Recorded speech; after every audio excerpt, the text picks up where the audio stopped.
Allez, on se pose cette question sur Boursorama. Est-ce que le marché du high yield, dit en français des dettes spéculatives, est-ce qu'il ne commence pas un peu à inquiéter certains investisseurs? Parce qu'il y a des signaux quand même qu'il ne faut pas, selon moi, prendre à la légère. Olivier Delamarche, bonjour. Bonjour. Fondateur du Triskelion Wealth Management. On a assisté la semaine dernière à une vague de décollecte assez importante, un gros mouvement sur les fonds spécialisés dans la dette des spéculatives, la dette des entreprises les plus endettées, qui sont plus risquées. 7 milliards d'euros de décollecte. Troisième plus fort mouvement de sortie sur ce marché du high yield.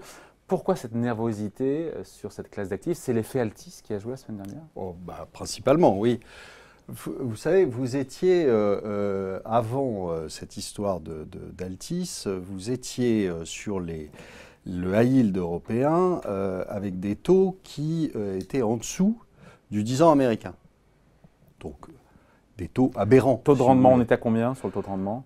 Là, vous êtes. On est remonté un petit peu. On est remonté un tout petit peu. Ça a repris 40 points de base. Vous étiez en dessous de 2,40, c'est-à-dire les taux. Le rendement moyen de cette classe d'actifs high yield, donc dette d'entreprise spéculative, en rendement moyen, c'était 2,4%, donc moins que le 10 ans américain. Mais c'est pas nouveau, ça. Non, mais c'est ridicule. Ouais. Ça n'en reste pas moins, c'est ridicule. Bon, vous ne pouvez pas aller jouer sur des sociétés qui sont très endettées, qui peuvent être en difficulté à tout moment et ne pas vous rendre votre argent et payer moins cher le risque que les taux d'État américains. Ouais. C'est grotesque. Après, c'est au regard, pardon Olivier, mais aussi du taux de défaut d'entreprise sur cette classe d'actifs-là, qui est aujourd'hui de 4%. Oui, mais le taux de défaut, vous savez, c'est jusqu'au moment où vous avez les premiers défauts, le taux de défaut, il ne veut pas dire grand-chose. Quand vous êtes comme aujourd'hui, c'est-à-dire avec des liquidités massives qui vous arrivent tous les jours, il n'y a pas de taux de défaut. Là, il n'y a pas de récession, donc vous n'avez pas de taux de défaut.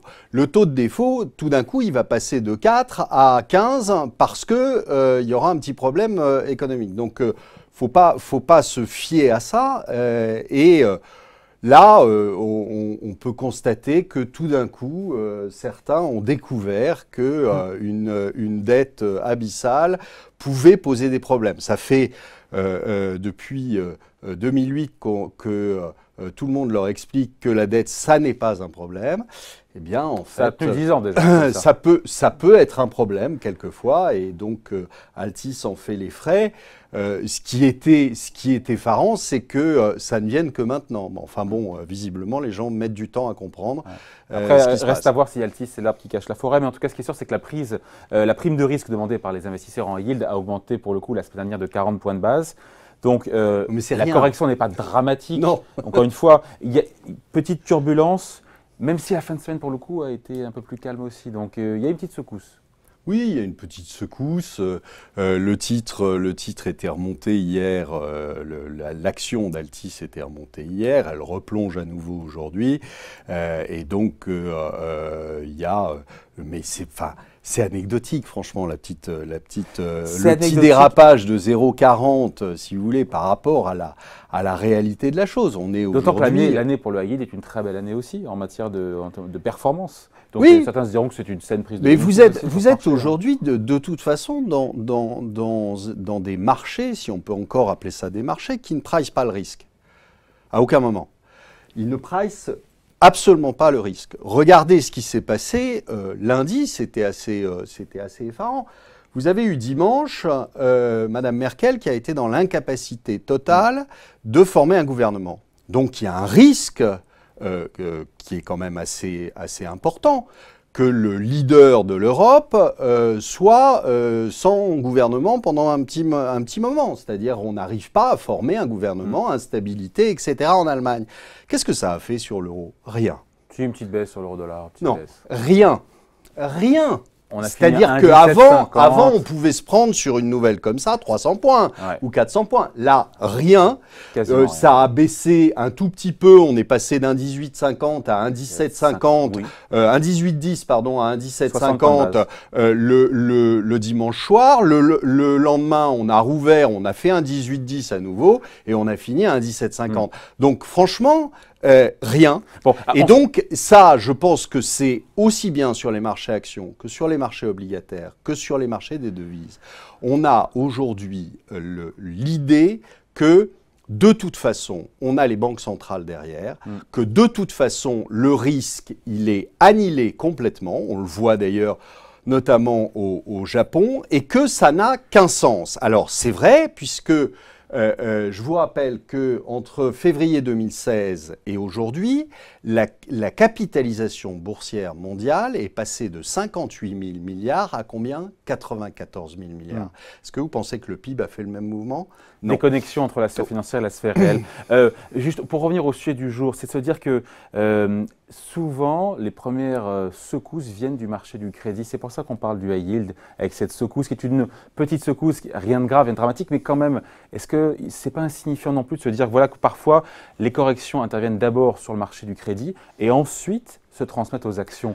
Et là, on dit, voilà, tiens, est-ce qu'il n'y a pas quelque chose? Oui, alors, il y a peut-être quelque chose. Maintenant, mettons pas la charrue avant les bœufs.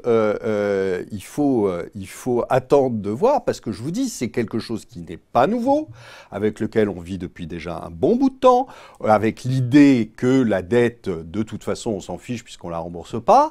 Hein, c'est ce qu'on nous a rentré de force dans la tête.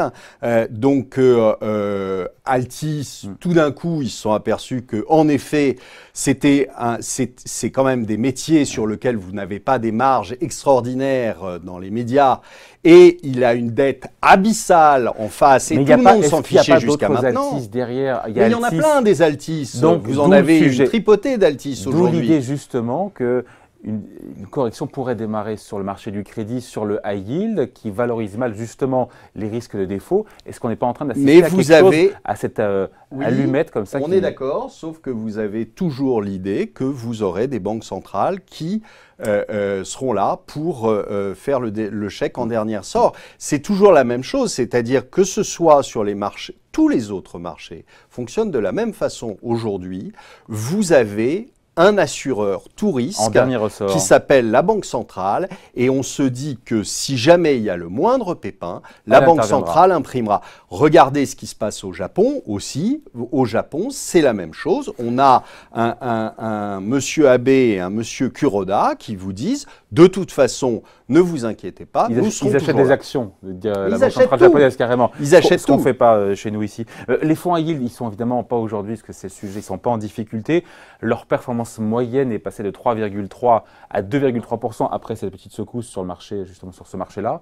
Il n'y a pas encore une fois pas péril d'abord, mais il y a quand même une petite correction sur les performances. Oui, il y a une petite correction, mais enfin, je vous dis, vous avez une assurance, donc vous allez vous revoir très vite les gens revenir, parce qu'ils vont se dire, de toute façon, le problème va se régler. Alors, sauf s'il y a une tripotée d'Altis, avec qui, pour le coup, il peut y avoir des problèmes.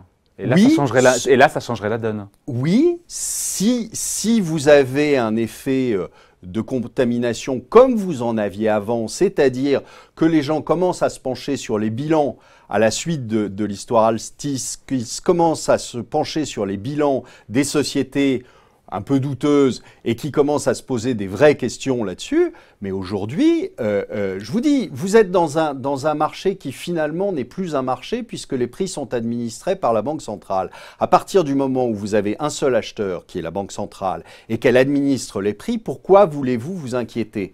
Puisque de toute façon, tout va bien se passer. Jusqu'au jour, elle ne le fera plus. Voilà, jusqu'au jour où elle ne pourra plus le faire. Elle pourra toujours le faire.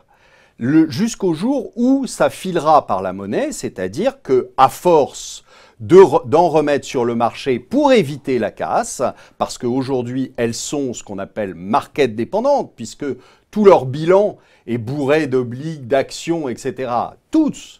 Chez toutes les banques centrales, il n'y a pas que la Banque centrale japonaise. Hein. Je vous rappelle que, par exemple, la Banque centrale suisse est bourrée d'actions. Donc, quand vous avez des bilans comme ça, vous êtes obligé de contrôler les marchés. Ça veut dire quoi? Ça veut dire que, de toute façon, au moindre pépin, ils débarqueront, et ils débarqueront en force, et que ce jour-là, la seule chose qui pourra faire chuter la devise complètement, c'est la devise. Ah, je le connais maintenant, Olivier. Je le connais, Olivier, la devise. C'est sa devise. Allez, merci à vous, Olivier Delamarche, fondateur de Triskelion Wealth Management. Merci.